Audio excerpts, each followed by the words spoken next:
Assalamualaikum warahmatullahi wabarakatuh. Selamat pagi anak soleh dan solehanya Miss. Kembali lagi bersama Miss Fitri di video pembelajaran kita hari ini. Miss harap anak-anak Miss semua masih dalam keadaan sehat dan semangat belajar dari rumah ya nak. Nah baiklah, sebelum kita mulai marilah kita berdoa.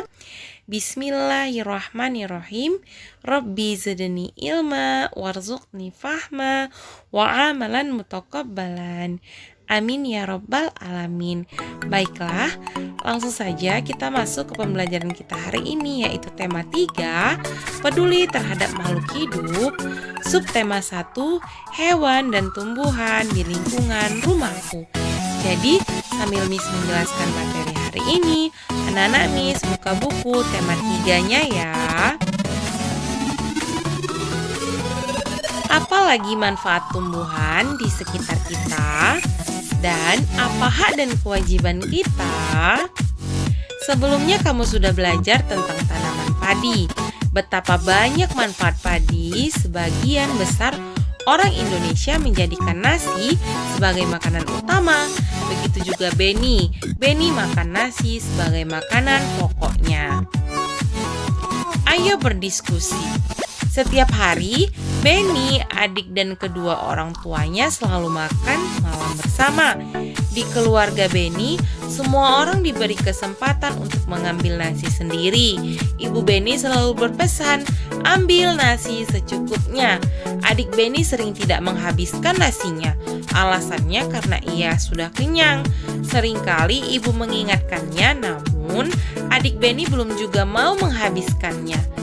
Berbeda dengan adiknya, Beni selalu menghabiskan makanannya.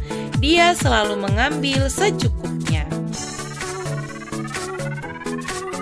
Nah, di sini ada Quran surah Al-Isra ayat 26 sampai 27 yang artinya, dan berikanlah kepada keluarga-keluarga yang dekat akan haknya, kepada orang miskin dan orang yang dalam perjalanan, dan janganlah kamu menghambur-hamburkan hartamu secara boros. Sesungguhnya orang-orang yang pemboros itu adalah saudara-saudara syaitan, dan syaitan itu sangat ingkar kepada Tuhannya. Jadi dari surah ini kita belajar bahwa tidak boleh menghambur-hamburkan makanan ataupun melakukan pemborosan, karena itu adalah perbuatan yang disenangi oleh syaitan. Nah, Miss lanjutkan. Tanaman mempunyai banyak manfaat untuk manusia. Selain untuk makanan, tanaman juga menghasilkan oksigen. Kita berhak menikmati manfaat dari tanaman. Bayangkan kalau semua orang seperti adik Beni, berapa banyak nasi yang terbuang sia-sia setiap hari? Berapa banyak sumber daya alam dan energi yang terbuang setiap hari? Namun kita juga wajib untuk bijak menggunakannya. Salah satu cara bijak dalam menikmati manfaat dari tanaman adalah dengan tidak membuang-buang makanan. Nah, bagaimana dengan kamu? Sudahkah kamu memanfaatkan makananmu dengan baik? Nah, sebelum kamu membuang-buang makanan, berpikirlah sebelum kamu membuangnya, bahwa itu didapat dengan sangat sulit. Yang pertama di sini, sawah dibajak 1 hari atau hari pertama.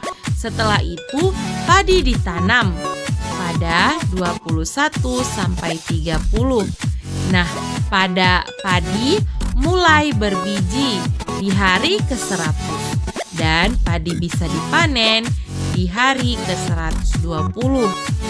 Padi diambil dari sawah di hari 122, lalu padi dijemur dan digiling pada hari 130, dan biji padi siap jadi beras di hari 132. Dan beras tersebut bisa dimasak. Nah, maka jadilah nasi siap dimakan. Nah, jadi dari sini anak-anak Miss bisa melihat betapa panjang proses pembuatan nasi yang kamu makan setiap harinya. Jadi, apa nak? Iya, maka kamu harus memperbanyak rasa syukur dan jangan membuang-buang nasi. Nah, coba sekarang anak-anak Miss perhatikan gambar berikut. Gambar yang A, yang B, dan yang C. Dari ketiga gambar ini, nah, maka di sini ada pernyataan apa yang dilakukan orang pada gambar tersebut. Nah, gambar A di situ ada penebang pohon, gambar B ada menanam pohon, dan yang C merusak tanaman. Dia di situ memetik tanaman ya nak. Nah, selanjutnya apakah tindakan tersebut baik? Mengapa? Jelas tindakan yang pertama itu atau menebang pohon kurang baik karena dapat merusak lingkungan. Gambar B tentu saja baik karena dapat menjaga kelestarian tanaman. Gambar C juga tidak baik karena dapat merusak tanaman. Dampak bagi lingkungan untuk gambar A, hutan menjadi gundul. Gambar B, lingkungan menjadi hijau. Dan gambar C, banyak tanaman mati. Pertanyaan selanjutnya, dampak bagi orang lain. Dampaknya yang pertama, hutan yang gundul dapat menyebabkan banjir dan tanah longsor.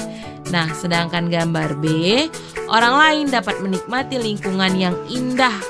Nah, selanjutnya gambar C, jika banyak tanaman yang mati, lingkungan menjadi gersang dan berkurangnya oksigen ya nak.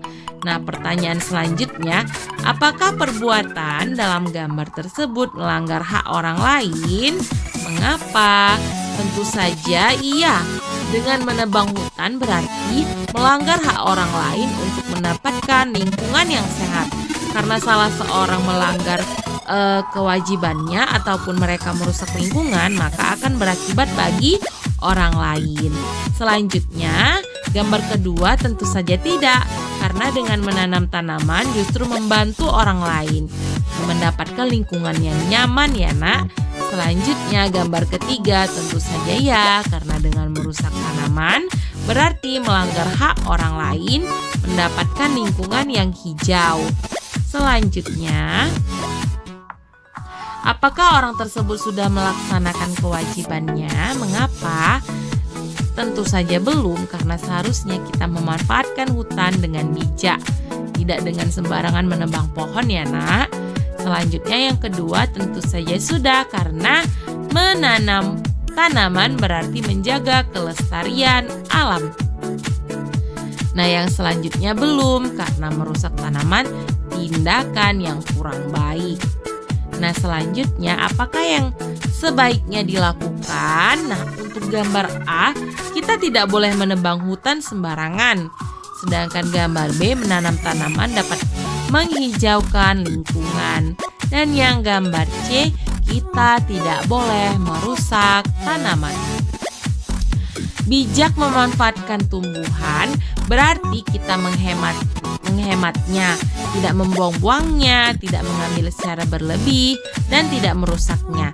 Ketika kita tidak memanfaatkan tumbuhan dengan baik, berarti kita sudah mengambil hak orang lain untuk menikmati lingkungan yang nyaman. Nah, Miss lanjutkan, ini di penugasan nanti akan Miss lampirkan di Google Classroom. Jadi akan Miss lewatkan ya nak.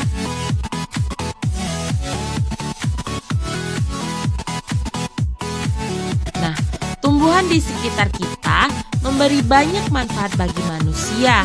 Selain untuk makanan, tumbuhan juga dapat dimanfaatkan untuk karya seni seperti karya seni kolase yang telah kamu buat. Nah, berikutnya di sini ada apa itu kolase? Nah, kolase merupakan karya seni tempel pada permukaan gambar. Ini contohnya ya nak. Nah, Miss lanjutkan membuat kolase.